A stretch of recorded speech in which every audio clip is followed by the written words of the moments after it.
इतिहास, वर्तमान और भविष्य तीनों का अपना अलग अलग सामंजस्य होता है, अलाइंड होते हैं तीनों। हेलो हाय नमस्कार, मैं हूं अनोखा अंकित एंड ये है ओए क्रिकेट। शुरुआत हो चुकी है एक और क्रिकेट पॉडकास्ट की। हम कर रहे हैं आईसीसी चैंपियंस ट्रॉफी मैचेस के स्टैट्स। ये फिलॉसफी आपको कैसी लगी है ना? क्रिकेट में फिलॉसफी होती है कि नहीं ये मुझे नहीं पता, लेकिन मैं फिलॉसफी पसंद करता हूं, इसीलिए शुरुआत आज फिलॉसफी से करी। क्योंकि आपको याद होगा इंडिया का टेस्ट क्रिकेट का जो पतन हुआ वो न्यूजीलैंड से शुरू हुआ। आज हम बात करने जा रहे हैं न्यूजीलैंड इंडिया के वनडे मैच की, जो कि लास्ट लीग मैच था आईसीसी चैंपियंस ट्रॉफी का। एंड न्यूजीलैंड ने हाल ही में वेस्ट इंडीज के खिलाफ एक बहुत ही रोमांचक टेस्ट मैच खेला और आने वाले वक्त में न्यूजीलैंड इंडिया आकर वनडे सीरीज खेलेगा। हो गया ना, भविष्य, वर्तमान और भूतकाल।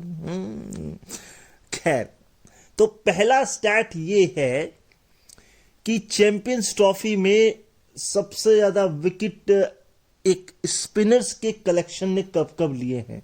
ये जो इंडियन स्पिनर्स थे, इन्होंने इस मैच में 9 विकेट लिए स्पिनर्स ने चैंपियंस ट्रॉफी में। इससे पहले ये कारनामा 8 विकेट पाकिस्तान ने किया था केन्या के खिलाफ एजबेस्टन 2004 में। हाँ, 2004 में, बिल्कुल सही आपने सुना। यानी कि स्पिनर्स का दबदबा ज्यादा नहीं रहता है, ये कम से कम स्टैट तो यही बता रहा है। लेकिन अब चैंपियंस ट्रॉफी के डेब्यू में हाईएस्ट बॉलिंग परफॉर्मेंस, यानी कि best bowling performance champions trophy में एज ए डेब्यू, 2 तो इसी सीजन में आए हैं। यस, दुबई याद होगा 2025 जब बांग्लादेश के खिलाफ 53 रन देकर 5 विकेट मोहम्मद शमी। अब आप खुद ही सोचिए, वेटरन खिलाड़ी जिसे अब मौका नहीं दे रही बीसीसीआई, उसका डेब्यू हो रहा है 2025 में, वो भी बांग्लादेश के खिलाफ 5 विकेट ले रहा, उसके बावजूद भी उसे मौका नहीं मिल रहा है। वरुण चक्रवर्ती 42 रन देकर 5 विकेट। ग्राउंड तो सेम ही होने वाला है, साल सेम है, टीम बदल गई न्यूजीलैंड के खिलाफ, लेकिन नंबर 1 पर आज भी कायम है 52 रन देकर 6 विकेट जॉश हेजलवुड। जी हाँ, ये एजबेस्टन में हुआ था 2017 में। किसके खिलाफ? वो भी टीम थी न्यूजीलैंड। जी हाँ जी। एंड अब आपको पता है वरुण चक्रवर्ती अपना दूसरा ही वनडे मैच खेल रहे थे, उसमें उन्होंने 5 ले लिया। लेकिन इससे अर्लीस्ट या इसके आसपास कौन है इंडिया की तरफ से? तो अपने तीसरे वनडे में 2014 में बांग्लादेश के खिलाफ मीरपुर में स्टुअर्ट बिन्नी ने 6 विकेट निकाले थे। लेकिन मौका नहीं मिला स्टुअर्ट बिन्नी को। लेकिन उन्हें, अगर मैं गलत नहीं हूं तो उन्हें एक खूबसूरत वाइफ जरूर मिली है। हाँ, नाम बताइए कमेंट बॉक्स पे कौन है। बताइए बताइए बताइए, आगे चलते हैं। ये पहली बार हुआ है चैंपियंस ट्रॉफी के इतिहास में कि जब एक ही टूर्नामेंट में 2 5 लिए गए हों। एंड इसके अलावा अब बेस्ट बॉलिंग फिगर भी बता देते हैं यहां पर आपको इंडियन बॉलर्स का चैंपियंस ट्रॉफी में। यस, जिम्बाब्वे के खिलाफ कोलंबो आरपीएस 2002 में जहीर खान ने लिए थे 45 रन देकर 4 विकेट। सचिन तेंदुलकर ने लिए थे 38 रन देकर 4 विकेट ऑस्ट्रेलिया के खिलाफ ढाका 1998 में। उसके बाद 2 अब इसमें 5-53 मोहम्मद शमी और ये आपका 42 वरुण चक्रवर्ती 5-42। और सबसे ऊपर है 36 रन देकर 5 wicket Ravindra Jadeja West Indies के खिलाफ द ओवल 2013, और ये सबसे हाईएस्ट है। इसको देखते हैं कौन तोड़ पाता है। तो अगला स्टार्ट ये है कि टॉम लेदम और कुलदीप यादव की फाइट वनडे में क्या रही है या क्या बैटल है। तो 7 इनिंग खेली हैं, 92 बॉल फेस की हैं, 101 रन बनाए, लेकिन 5 बार कुलदीप ने टॉम लेदम को अपना शिकार बनाया है। 109.78 की स्ट्राइक रेट रही है टॉम लेदम की। थोड़ी और डिटेल दे देते, मतलब एवरेज, चलिए आप खुद ही निकाल लीजिए, लेकिन चौका चौका तो दे देते। चलिए तो एक और मैचअप ले लीजिए। ये है केन विलियमसन वर्सेस रविंद्र जडेजा का ओडीआई में मैचअप। 8 इनिंग खेली है, 174 बॉलें फेस की हैं, 132 रन बनाए हैं, लेकिन आउट सिर्फ 2 बार हुए हैं। क्यों हुए? क्योंकि बहुत कॉशन से खेला गया है रविंद्र जडेजा को केन विलियमसन के द्वारा। यह एवरेज भी दिखा रहा है, या एवरेज ना कहें तो स्ट्राइक रेट कहें 77.90। वनडे में 100 से नीचे कभी कभी ठीक भी हम कहते हैं, क्योंकि आपको इनिंग को बिल्ड करना होता है। ये उन लोगों के लिए जो फर्स्ट टाइम मेरे चैनल पर आए हैं और क्रिकेट को समझ रहे हैं, जान रहे हैं। बाकी तो समझदार लोगों के लिए तो स्टैट्स ही बहुत हैं। तो भैया अगला मैचअप भी ले लीजिए, डैरल मिचेल वर्सेस कुलदीप का बैटल क्या रहा है। 4 इनिंग 70 बॉल 80 रन, सिर्फ एक बार आउट हुए हैं। स्ट्राइक रेट है 114.28 का। बहुत बढ़िया तरीके से खेलते हैं कुलदीप को डैरल मिचेल।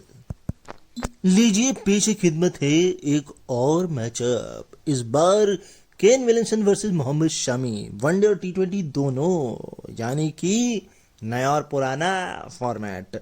ओडीआई में 100 बॉलें खेली हैं, 75 रन बनाए हैं और 3 बार आउट हुए हैं।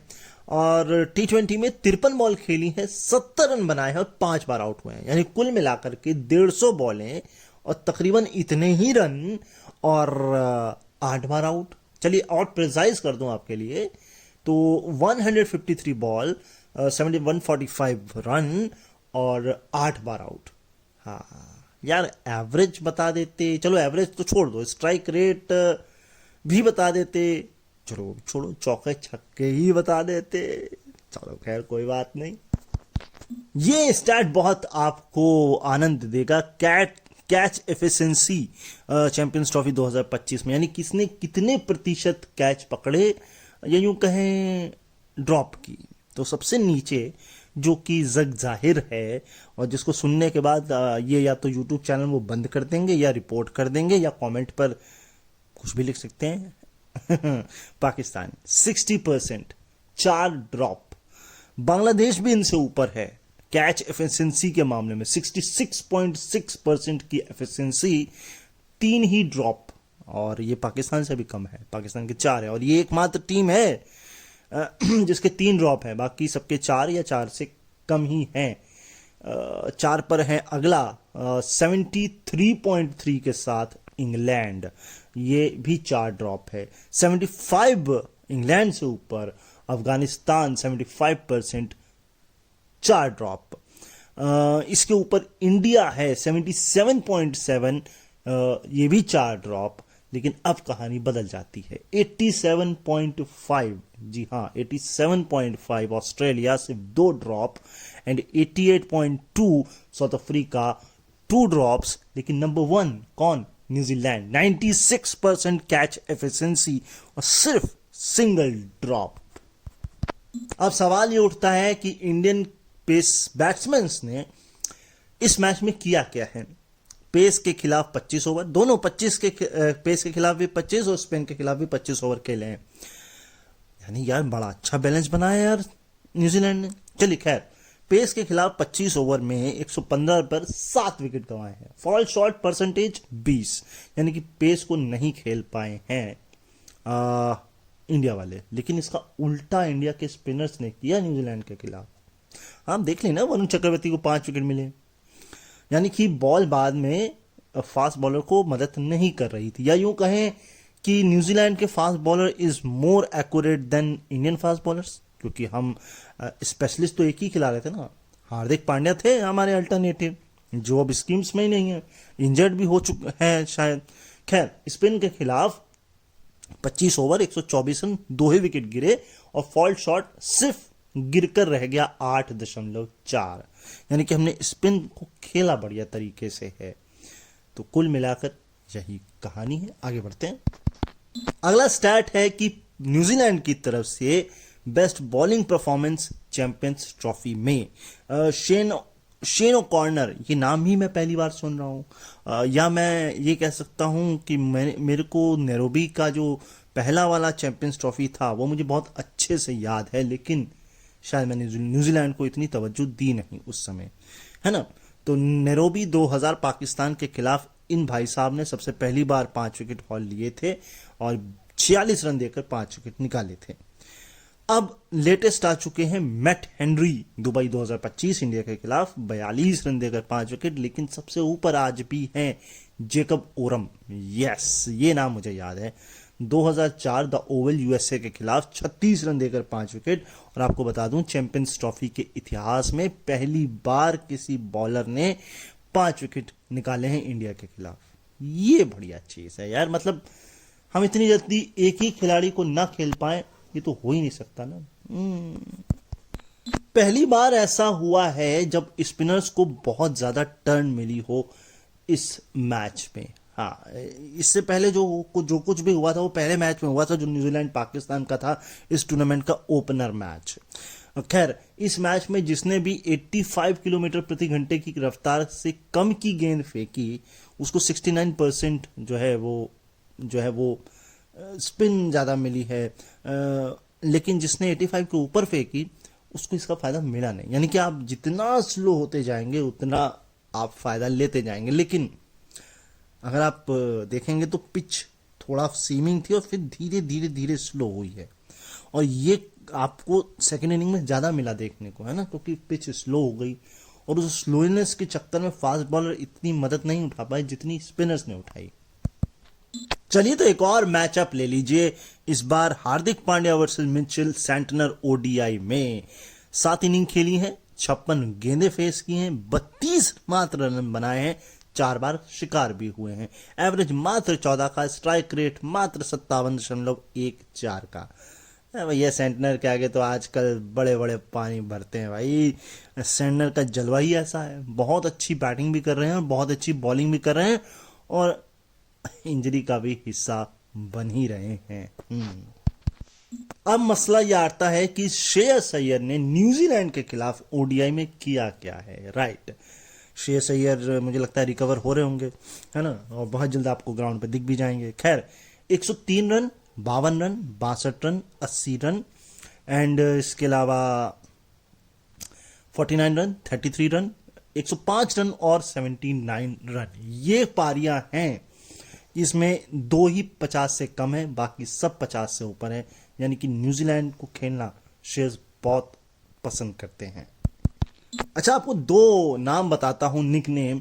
एक तो बीस्टी है ब्रेसवेल का और एक है चीनी रचिन रविंद्र का निक नेम। ये मैंने अभी वेस्ट इंडीज वर्सेस न्यूजीलैंड के मैच के दौरान सुना। खैर, आपको एक और स्टैट बताता हूं, ये श्रेयस अय्यर का ही स्टैट है। ये जो 50 उन्होंने मारी न्यूजीलैंड के खिलाफ, ये ओडीआई में उनकी सबसे स्लोएस्ट थी, क्योंकि इससे स्लोएस्ट जो थी वो अहमदाबाद में थी 2022 में वेस्ट इंडीज के खिलाफ 74 बॉल में। यानी कि ये सबसे ऊपर हो चुकी है। और आपको याद होना चाहिए 2023 के वर्ल्ड कप के दौरान काफी आलोचना झेली थी उस समय श्रेयस ने कि भैया शॉर्ट बॉल नहीं खेल पाते हो, शॉर्ट बॉल नहीं खेल पाते हो। यहां पे भी थोड़ी सी डिफिकल्टी स्टार्टिंग में हुई थी, लेकिन उसके बाद संभल गए। यानी कि वो जो शॉर्ट बॉल वाला जो टेस्ट था वो इन्होंने लॉन्ग कर दिया है, यानी कि उसको निपटा ही दिया है। काम किया है उस पर श्रेयस ने। हमें हमेशा ऑस्ट्रेलिया ही तंग नहीं करता है, न्यूजीलैंड भी करता है। जरा ध्यान से देखा करिए न्यूजीलैंड और जब इंडिया के क्रंच मैचेज होते हैं, ये तो क्रंच नहीं था, लेकिन फिर भी 46 रन पर 3, ये ऐसी हालत 15 ओवर में, इससे कम की हालत अगर आपको पिछली बार याद आए तो याद करिएगा न्यूजीलैंड ही था। मैनचेस्टर सेमीफाइनल 2019 का वर्ल्ड कप याद आया, 2015 का याद आया, T20 वर्ल्ड कप के मैचेस याद आए। तो यानी ऑस्ट्रेलिया ही नहीं, उसका पड़ोसी न्यूजीलैंड भी हमें तंग करता है। और एक हमारा पड़ोसी है, मतलब 2-2, 3-3 हैं, क्रिकेट ही नहीं बड़ा करते। खासकर पाकिस्तान और बांग्लादेश। श्रीलंका तो चलिए फिर भी अच्छा क्रिकेट खेलता है, अभी थोड़ा सा डगमगाया है, फिर सुधर रहा है। लेकिन बांग्लादेश पाकिस्तान का क्या है, क्या? आप इस बात को भी समझिए कि 39 बॉल तक बाउंड्री नहीं लगने दी न्यूजीलैंड ने। यानी क्या कसी हुई बॉलिंग हो रही थी, या यूं कहें विकेट गिरने से हम थोड़ा एक्स्ट्रा कॉन्शियस हो गए थे। खैर, अगर मैं इस मैच की बात करूं तो इसमें स्विंग जो है, सीम नहीं स्विंग भी एवरेज जो काफ़ी मिला फास्ट बॉलर्स को। काइल जेमिसन ने काफ़ी बढ़िया स्विंग कराई। और ये ऑस्ट्रेलिया वाला जो पिछला मैच था अफगानिस्तान के खिलाफ, ये उसके आसपास या उससे ज़्यादा ही आप कह सकते हैं जहाँ वर्चुअली को मिली थी एवरेज स्विंग। तो कुल मिलाकर हर बॉलर कंडीशंस का अच्छे तरीके से असेसमेंट नहीं ले सकता। उसके लिए आपको स्किल्स होनी चाहिए, प्रैक्टिस होनी चाहिए, और फिर आप सीम हो, स्विंग हो, सीम हो, सब आप ले सकते हैं। खैर, ये था। नेक्स्ट करेक्शन कर देता हूं, ये सेकंड था ऑस्ट्रेलिया के बाद। खैर, अब है मैट हेनरी का पावर प्ले में इंडिया के खिलाफ ओडीआई में रिकॉर्ड किया है।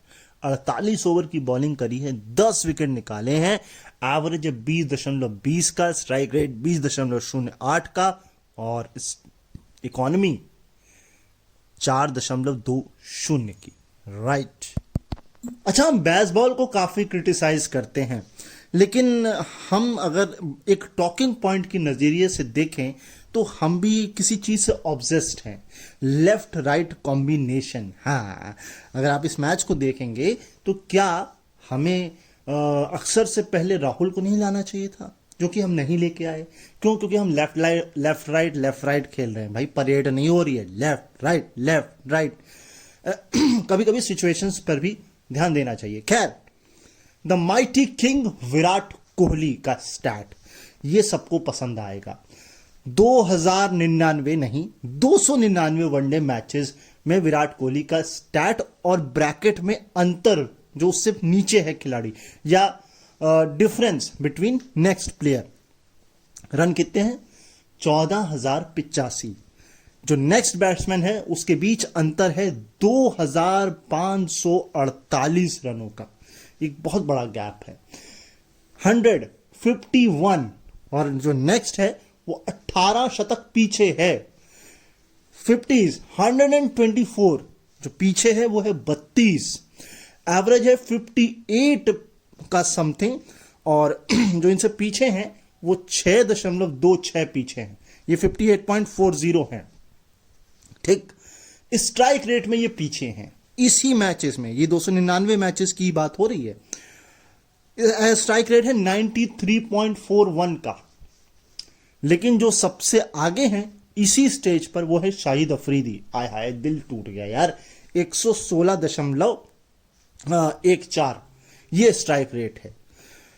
लेकिन अब सवाल ये उठता है कि मैचेस किन टीमों के खिलाफ खेले, किन पिचेस पे खेले, और क्या सिचुएशन रही।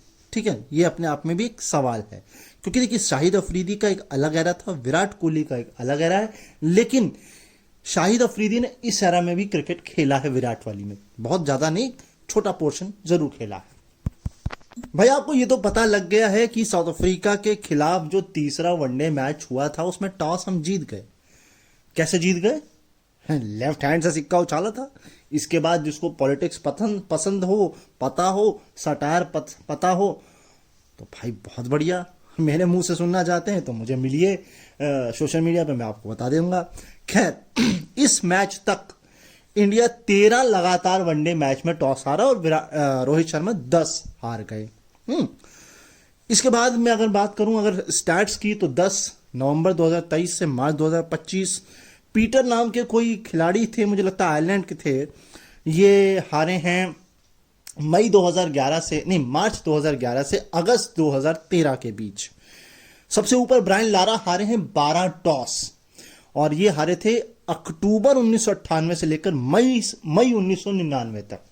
अच्छा, इस टूर्नामेंट का अगर मैं थोड़ा सा रिकैप आपके लिए लेके चलूं, तो पहला मैच पाकिस्तान को उड़ा दिया बांग्लादेश के खिलाफ, सचिन रविंद्र ने कमाल कर दिया। और अगर आप फिर भी कहते हैं कि न्यूजीलैंड बेस्ट नहीं है, या ये कहते हैं कि उनका फास्ट बॉलिंग स्ट्रेंथ मजबूत नहीं है, तो सब बकवास है, सिरे से नकार दीजिए। इसके अलावा इस मैच के डायमेंशंस की बात करें तो राइट हैंडर के लिए लेफ्ट साइड शॉर्ट थी, लॉन्ग जो फ्रंट था मतलब वो थोड़ा लॉन्ग था। खैर, 24 डिग्री का टेम्परेचर था, ब्लैक सॉइल था जो पाकिस्तान से कुछ मिलता जुलता था, ये पाकिस्तान से लाए थे।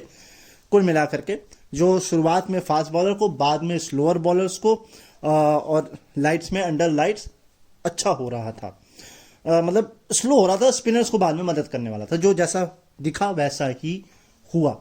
एंड आपको याद है स्टीवन फ्लेमिंग ने क्या कहा है देखिए, अगर आप पिछले दशक को देखेंगे तो न्यूजीलैंड इंडिया काफ़ी कम्पिटिटिव क्रिकेट खेलता है। जेलस थे स्टीवन फ्लेमिंग इंडिया के टैलेंट को देखकर, और जो रिसोर्सेज है न्यूजीलैंड में, देखिए रिसोर्सेज की कमी नहीं मुझे लगी न्यूजीलैंड में, क्योंकि अगर आप कमेंट्री सुनेंगे तो वहाँ कमेंट्री होती है सर आपकी, अच्छे खासे क्रिकेट भी होता है। हाँ, ग्राउंड छोटे हैं वो अलग बात है, लेकिन वो ग्राउंड बड़े खूबसूरत हैं आपके। एंड इसके अलावा कई ग्राउंड है आपके पास, जैसे इंडिया के पास है। हाँ, वो ठीक है, क्रिकेट को इतना सीरियसली नहीं लेते हैं न्यूजीलैंड वाले, रग्बी को लेते हैं, हम लेते हैं। आपका डोमेस्टिक है सुपर स्मैश, वनडे डोमेस्टिक भी है, मतलब प्लंकेट शील्ड टेस्ट का है, और वनडे का भी है, फोर्ड ट्रॉफी जो होती है। तो कहाँ है लॉजिस्टिक में प्रॉब्लम है कि खिलाड़ी आ नहीं रहे हैं, क्रिकेट को सीरियसली ले नहीं रहे हैं, या क्या है, वो थोड़ा डिफाइन होना जरूरी है। मेरे सवाल का जवाब भी मुझे मिल गया और मैं आपको भी दूंगा। देखिए, इस मैच से पहले या पिछले 10 दशकों की, अगर हम एक दशक की बात करें 10 ईयर्स की, तो 10-5 का रेशियो है ना। इसमें आप वर्ल्ड टेस्ट चैंपियनशिप भी जोड़ लीजिए। लेकिन अभी जो 2023 का सेमीफाइनल था, वहाँ टॉप ऑर्डर ने परफॉर्म भी किया, श्रेयस, शुभमन, रोहित, विराट, है ना, केएल, है ना। लेकिन हमें स्केयर दिया था न्यूजीलैंड ने, ऐसी बात नहीं कि नहीं दिया था, वो रन इतने थे लेकिन फिर भी दिया था। तो वही बात है, और इस बात को केएल राहुल ने भी डिफाइन किया कि देखिए और न्यूजीलैंड के जो पूर्व कोच थे उन्होंने भी डिफाइन किया कि हमारे अंदर लड़ाई नहीं है। लड़ाई मतलब कंपटीशन, वो लड़ाई नहीं कि मार काट, ये है प्रतिस्पर्धा की लड़ाई, ये है टीम में जगह बनाने की लड़ाई। केएल राहुल ने साफ बोला कि हाँ, लड़ाई है ऋषभ पंत के साथ, कि कांस्टेंट आपको प्रेशर है कि आपको जगह बनानी है। न्यूजीलैंड में ये नहीं है, वहाँ रोल डिफाइन है, चीज़ें फिट हैं, आपकी जगह कोई जल्दी खाएगा नहीं, है ना, इतनी जल्दी नहीं खाएगा, ये मसला है।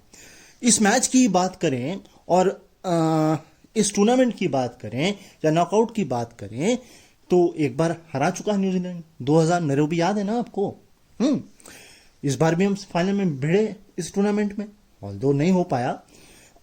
इसके अलावा क्या था? इसके अलावा ये था कि अर्शदीप को खिलाया जा सकता था शमी की जगह, क्योंकि चोट से उबर रहे थे। चक्रवर्ती को खिलाया जा सकता था कुलदीप की जगह। रोहित शर्मा हैमस्ट्रिंग से जूझ रहे थे, लेकिन ये भी था कि हो सकता है हम कोई भी शॉर्ट कमिंग या ना दिखाएं, कंपल्सिवनेस, हम रिजिलियंस होके खेलें। तो वही दिखा, रोहित शर्मा आए खेलने, है ना, आपने खिलाया, फुल स्ट्रेंथ वाली टीम खिलाई।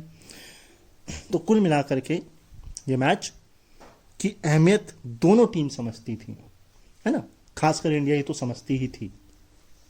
दिमाग में कहीं ना कहीं ऑस्ट्रेलिया ना मिल जाए, ये भी दिमाग में था, है ना। लेकिन मिला हमको क्या? ऑस्ट्रेलिया ही, हमने उसको भी धोया। तो चलिए, आज इसी नोट पर इस पॉडकास्ट को ख़त्म करते हैं। अब सेमीफाइनल्स की बारी है, फिर आएंगे आपके साथ। तब तक अपना ख्याल रखिए, मुझे अपने दिलों में याद रखिए। बार बार आपको नहीं बोलूँगा, आपका मन हो तो लाइक, कमेंट, शेयर, सब्सक्राइब करिएगा, नहीं तो मैं अपना काम करता रहूँगा। मिलते हैं फिर आपसे, तब तक के लिए नमस्कार।